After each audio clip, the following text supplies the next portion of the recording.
This is a video about this new thing I got called OXO Good Grips Ratcheting Pineapple Slicer. So the way this works is this thing here. You take the top of the pineapple and then this thing, stick it in like this, and then you start to twist round and hopefully it goes right down inside your pineapple.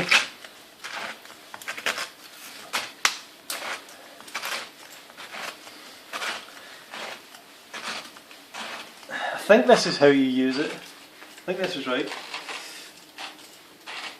And then you let's tell you how you do this. Take this out and it's all nice and ringed up like that, and then you take this bit off and you push that through.